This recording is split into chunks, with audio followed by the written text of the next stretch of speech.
I'm going to go down just alphabetically and talk about guys. The first one is Aiata.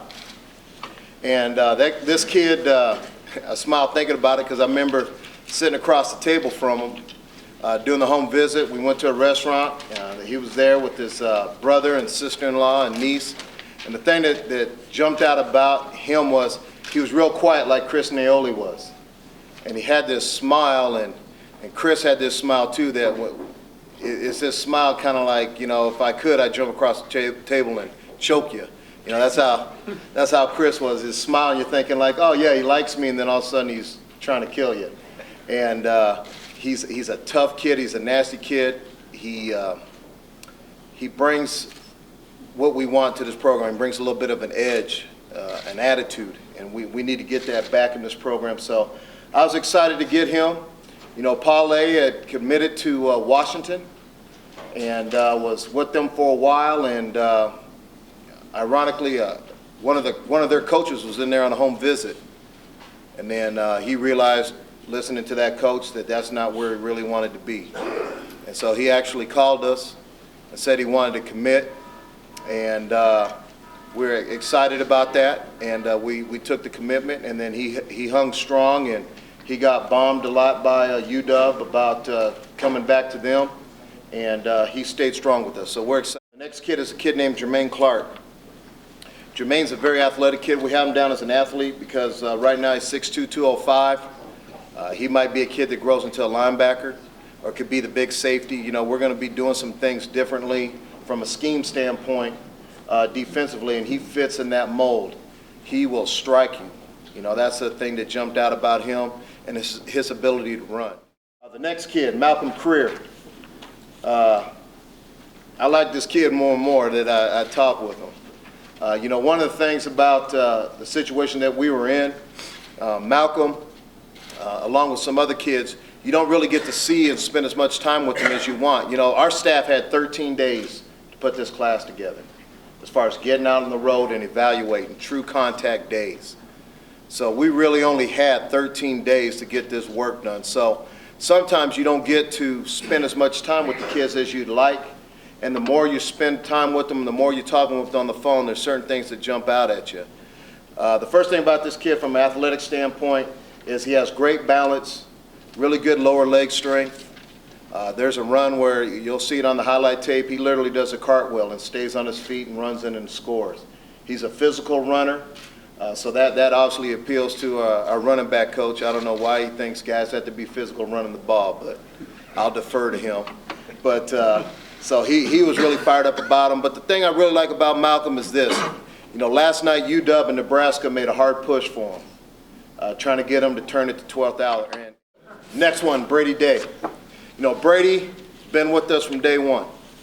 And sometimes you can take that for granted, you know, when you have a kid committed for a long time.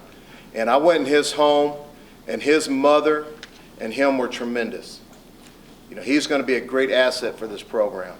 He's a guy that's going to be a very good player for us. Again, like I said, sometimes when you get a player committed and he's been committed for so long, people forget about him. And the more I watch tape on him and watch how he'll strike you and how he finishes when he tackles, he wraps up and runs through you. He had a teammate that received more publicity than him. And a lot of times when that happens, it's the other guy that ends up being the great player. Stevie Joe Dorman, the guy no one wanted, but I'll take him all day long. Stevie, from a quarterback standpoint, does a lot of things that you can't teach or coach, or that Rip would have to spend a lot of time working on. He does a great job of working the pocket. You know, we watched a lot of game film on him. And every time we kept watching it, we kept saying, what's wrong with this kid? Why aren't more people on him? And he does a great job of working the pocket. So when the pressure is coming up the field, he does a great job of stepping up. When pressure's coming up the middle, he does a great job of sliding. And the whole time he does it, his eyes are down the field. He doesn't watch the pass rush. Okay, so there was times people were blitzing, and you're watching the tape with the clicker, and you're saying, uh-oh, look out. You know, this guy's not blocked. And then his back shows up and picks it up, and he doesn't flinch. He just slides and makes the throw. Another thing he does a great job of, he throws on his feet. And that's really the most important thing. And by that I mean is this. If it's a route concept where he's supposed to throw it on the 5th step. When that 5th step hit, the ball's out. If it's a concept where he has a high-low read, he reads it and he throws on his feet. So if he's going to a second progression, he throws on the 1st hitch. If he's throwing it to his check down, he gets to his 3rd hitch. He does a lot of little things like that very well. So I'm excited about working with him because he's a lot more advanced than some of the other quarterbacks that we were looking at. You could tell just by watching tape. And then great size. You know, we were teasing Coy. I don't know how he's related to Coy because he's 6'4", 210, and Coy, I don't know if Coy ever saw 180. So, Woodson Greer, we flipped him from Arizona State. A linebacker committed to Arizona State. We got him in here, and just, wow, that's all I can say about him. He's a big kid. I don't think he's 6'2", 225. I think he's bigger than that. I think he's a little taller and probably weighs a little bit more. He's another kid that's real physical, but he can run. He reminds me, I hate to say this, but he reminds me a little bit of Jay Sean. Jay Sean was very active as a runner as far as having speed and getting to the ball with an attitude. He's real physical when he gets there. He plays really good in space, and again, some of the things that we're going to do from a defensive standpoint, we need that. Guys that can play in space. I'm not worried about him matching up on a receiver. I'm not worried about him running with the tight end. And the way he runs and the things he does coming off the edge, I think he'll be a good blitzer for us. So Woodson Greer is a guy we're excited to have. Rashad Hall. EB finally got a running back. You know, the first thing Eric said to me when he got here, he says, I don't look up to any of the running backs.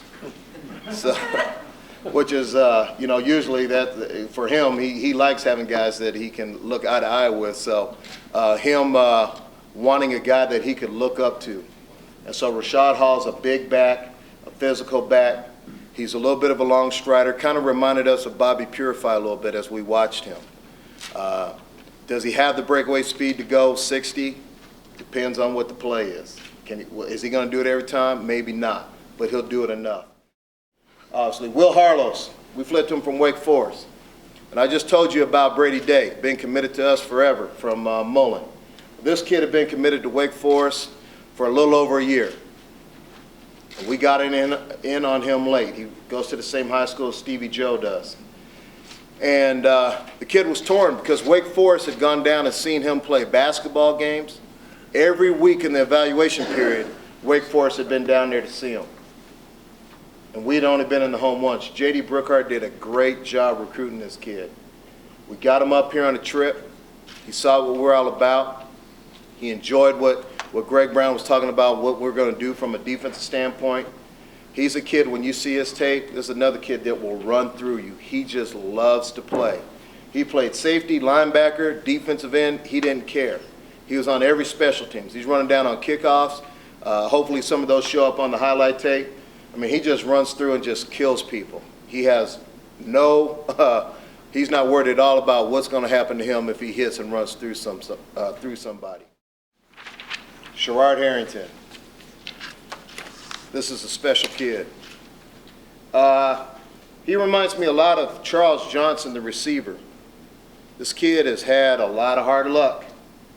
Came in, he's over 3.4, 3.5 GPA. He tried to graduate early enough to get in. It didn't quite work out.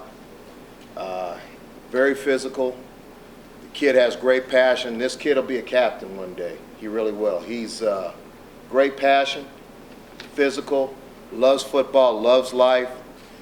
Just, if you knew his circumstances and then you met him, it would blow you away. Smiles all the time, happy, just excited for him.